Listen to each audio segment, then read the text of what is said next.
since we've arrived, we've had a lot to do getting a house. That's a big one. Bank accounts, things like that. Setting up the business.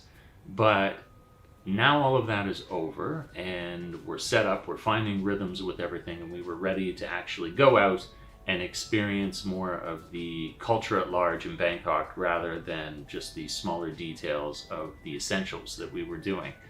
And I feel like there's a checklist of different places that you might go while you're in Bangkok to make sure you've had the full experience while you're here and really got a taste of the full range of culture. Let's say starting from things that are extremely like on the beaten path and just cool to try, and then others that are, you know, way out there. Well, let's check off the essentials. So we went to Khao San Road. And where we are now, like this area, it's called Sukhumvit, and it's very foreigner. It's very like you have all these huge condos everywhere, whereas that other side of the city is the old city and built way down to human scale in a very different way. I wondered, we took a cab to get there because it's so affordable. Like, why is not more Hollywood stuff filmed here? Because when you're going through the city, maybe it will be now that things have become popularized, maybe again, like there was the very cyberpunk appreciation of things in the 80s. Maybe that'll come back and they'll be like, we need a new city for that. I'll tell you right now, Bangkok as a city for cyberpunk-like stuff is amazing. And you could feel that on the cab ride over from, we were in Sukhumvit, going over to Khao San. Amazing, cool ride, just in the cab ride over there. And you arrive to be greeted by a number of these tuk-tuks that are in the area for like just quick, easy, cheap transportation, people getting around. You got immediately like a bit of that like gritty, oh, this is party, this is gonna be like indulgence in excess, that's why you came here, that's what you want, and they will deliver. And so we went down this road, you got the tuk-tuks on the right, and then finally you get to the main strip, and it starts with, it's kind of dotted with these actually along the way. It's dotted with these in Japan. It's just like festival stalls or like food stalls. That's what it is. In Japan, they call them yatai, which is great. Anyways, stalls, it's got all this food. It's got like random things that you could buy, like party stuff, you know, bracelets, things like tons of random stuff actually that you might pick up when you're going through there. But my mission was only to film and to have a great time.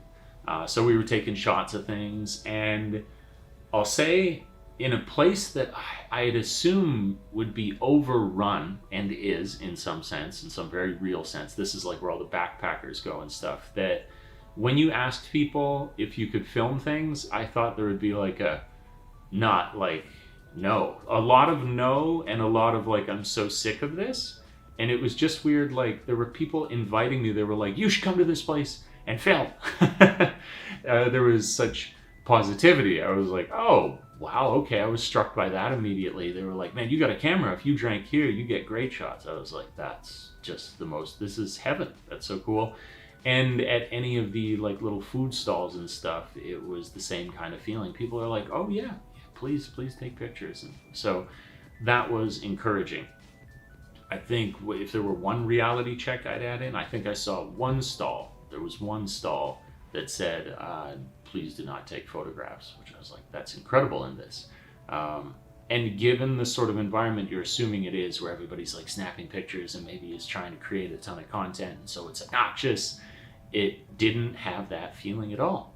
So that was a huge surprise for me, and made filming there so much fun. You can just like be respectful, be careful, still ask people everything, but you are generally welcomed.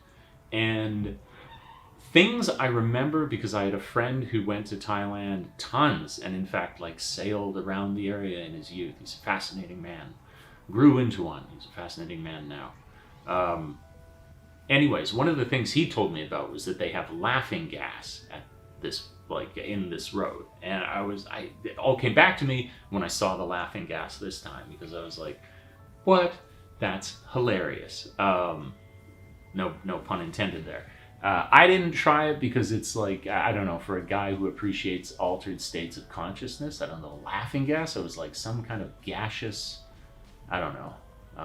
Anyway, something about it, just not familiar enough, and I was like, I need to research a little bit more, and like, I'd read about, you know, what is the availability of this stuff on Khao San. I just like to do a little more research before you dabble in that. I'm like, I know alcohol, I know weed, like these things are, you know, not so foreign to me, but I've never seen that before, and it was cool. The people, I didn't see anybody pass out because of it. I didn't see anybody have some of the laughing gas and then just like lose it. So it's like, okay. In my very early assessment of it, looks like fun. And one of the first, so I saw the laughing gas. Everybody's like, so many places advertising that, like, come in here, get the laughing gas, have fun, dance. And finally we proceeded along to a point where there was this club, and it is the club I would have made a share at the beginning of this. It is where I filmed to create the last video on the channel, to create this kind of like Queen of the Damned, like cool, you can imagine the night scenario that's like going through this chick's head that's being filmed in it. Dark Temptation, all this cool stuff. Anyways, the club is called The One. I believe that's the name. It's not one, it's The One. The One. And it's these stairs. I've got all this footage so you can see all this now. These stairs that ascend upwards with this glowing almost entity, which is the disco ball at the back of it in purple and pink and all the like just amazing colors. And people are drinking all the way up along here. It costs 250 baht to get in, and that gets you a drink. So that's about, what is that? It's about 10 bucks, we'll say, a little less than 10 bucks. So for entrance and a drink, that's not bad. And up at the top, they got like gas effects. They got, it was a great light system. I'll talk a little bit more about that later. Proceeded on not much further to find a place that you could see from the outside had more great light systems in it. I haven't seen, I don't know who's funding and putting these in, and maybe I haven't partied enough recently, but I was really impressed by the light system in this place for these kind of innocuous, like just kind of random bar. But I'm like, how much did that cost? It was so much fun. I've been to clubs and they've had decent stuff. I don't know. This just seemed way better. And that was the experience of the next. The place was called Befriend. I'm sure you would befriend many people here. And it was a blast. They had the little mini buckets there that you could get, which were, again, I believe Thailand is famous for these, is just buckets of alcohol with whatever. And there's so much alcohol, often Red Bull in them, to make them palatable. They had that. Everybody's having a fantastic time. And then the last thing that I'll comment on here, to keep this kind of spicy and light and moving along at a good clip, I really loved how you would go by, you're on this one street that you're walking down, and there's all these bars that are along the streets, and there's all these stalls that are dotted along the side of the road before you go to the bars. And every one of them has outdoor seating. I love the whole like tropical outdoor seating thing that you get in Thailand. And everybody's sitting out there. So it's not a dance floor whatsoever, it's tables. But as the night goes on, I guarantee you're going to see a lot of these tables standing up and dancing. And that is a level of good time anywhere. We're just having fun, non-judgmental. The ravers might say plur, peace, love, unity, and respect, that results in a wicked party. I've never seen something like that, where people are having such a great time that they're just going to dance at their, like, whatever table. It was cool. It was really cool to see.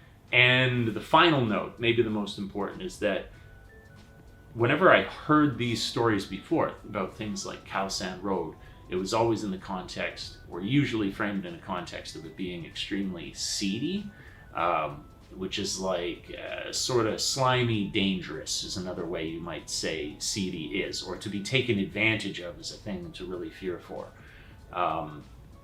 And it wasn't that at all. This, like, I felt way more danger, say, in areas of Vancouver than, I mean, not going to an extreme, of course. That could be picking on Vancouver. I'm not comparing this to like the Lower East Side. I mean more just along like the Party Street in Vancouver would be Granville. And it's felt far more dangerous than any part of Khao San Road, which is not how it is advertised usually to people when they're hearing about it. So I thought that was really cool to note.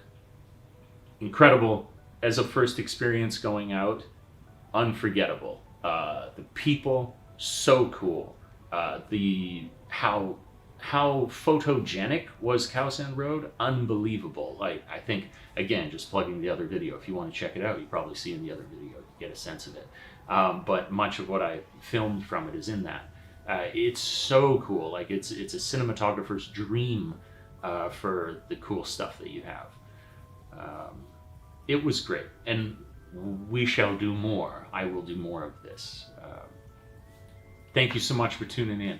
If you haven't, you can check out our website that we're building, Radiant Assistant. It's to assist in tabletop games. We got some big things coming out for that. In fact, a dedicated YouTube channel for that, which I'll be doing a weekly update for after this video.